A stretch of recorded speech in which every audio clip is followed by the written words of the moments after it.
Hello, আসসালামু আলাইকুম। আমি হিমেল, আপনারা দেখছেন হিমেল টেক 24। অস্থির লেভেলের একটি ফোন, দারুণ একটি ফোন। তো যদি বলা যায় একের ভিতর সব, তাহলে এটাকে ভুল বলা যায় না।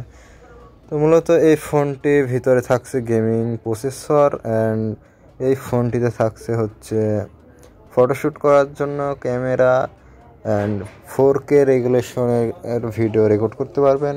তো হ্যাঁ, আমি যে ফোনটির কথা বলছি সে ফোনটি হচ্ছে ভিভো V13 Pro। তো এই ফোনটি অফিসিয়ালি প্রাইস কত এবং র্যাম রোম কত, সব কিছু ডিটেলস আজকের এই ভিডিওতে বলবো। তো চলুন ভিডিওটি শুরু করা যাক।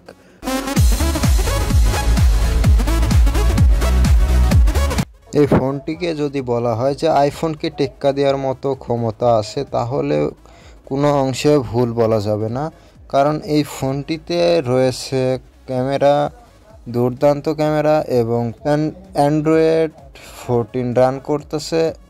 নেটওয়ার্কিং হিসাবে থাকছে 4G এবং 5G নেটওয়ার্ক, অ্যান্ড ডিসপ্লে হিসাবে পাচ্ছেন 6.78 ইঞ্চি অ্যামোলেড ডিসপ্লে। তো এই ফোনটিতে আরও অনেক ফিউচার রয়েছে, যেমন ব্যাটারি ব্যাকআপ হিসাবে পেয়ে যাচ্ছেন আপনারা 5000 mAh ব্যাটারি, যার জন্য আপনারা এতক্ষণ ওয়েট করেছিলেন যে এর ক্যামেরা কেমন। তো এর ক্যামেরা দুর্দান্ত লাগছে আমার কাছে। যে ব্যাক ক্যামেরার হিসাবে রয়েছে 50 মেগাপিক্সেল ক্যামেরা, অ্যান্ড ফ্রন্ট ক্যামেরাও রয়েছে 50 মেগাপিক্সেল ক্যামেরা। এর জন্যে দুটা কিন্তু ক্যামেরা সেম, অথচ পিছকার যে ব্যাক ক্যামেরা সেটাতে আপনি 4K রেজোলিউশন পর্যন্ত আপনি ভিডিও শ্যুট করতে পারবেন, এবং সেম ফ্রন্ট ক্যামেরাতেও আপনি 4K রেজোলিউশনের ভিডিও শ্যুট করতে পারবেন। কোনো ধরনের প্রবলেম ইস্যু হবে না বলে জানা যাচ্ছে এই ফোনটিতে।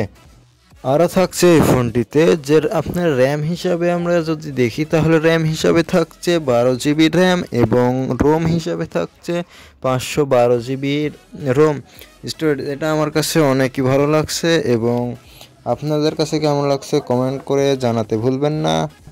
আরও থাকছে এই ফোনটিতে চার্জিং বিষয়ে 80 ওয়াট ফাস্ট চার্জিং দেওয়া হয়েছে, অ্যান্ড এই ফোনটিতে ইউজ করা হয়েছে একটা দুর্দান্ত প্রসেসর, যেন কোনো রকম গেম খেলাতে ল্যাগ ইস্যু যেন না হয়। অ্যান্ড এই ফোনে কোনো ধরনের ইস্যু খুঁজে পাবেন না ইনশাল্লাহ, আমরা দেখে মনে করছি। আপনারাই বলেন এই ফোনটি যদি বাংলাদেশে আসে তাহলে কেমন হবে, এবং এই ফোনটি এখনও বাংলাদেশে অ্যাভেলেবল না করা যায়। এই ফোনটি বাংলাদেশে মার্কেটে ভালোই চলবে। এই ফোনটি আগামী মাসের, অর্থাৎ মার্চ মাসের শেষের দিকে বাজারে দেখতে পাবো।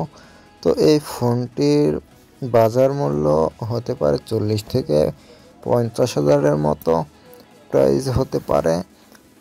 তো বন্ধুরা বলেন এই ফোনটি আপনাদের কাছে কেমন লাগলো, এবং এই ফোনটির বিষয়ে আরও যদি ডিটেল জানতে চান তাহলে আমাদের এই চ্যানেলটি সাবস্ক্রাইব করে রাখবেন। অ্যান্ড আপনাদের এই ভিডিওটি ভালো লেগে থাকলে আপনাদের ফ্রেন্ডদের মাঝে শেয়ার করতে অবশ্যই ভুলবেন না। তো আজকের ভিডিও এই পর্যন্তই। আপনারা এতক্ষণ আমাদের সাথে থাকার জন্য ধন্যবাদ। আপনাদের সাথে আবারও দেখা হবে হয়তো নতুন কোনো একটি ভিডিও নিয়ে। তো ততক্ষণ ভালো থাকুন, সুস্থ থাকুন।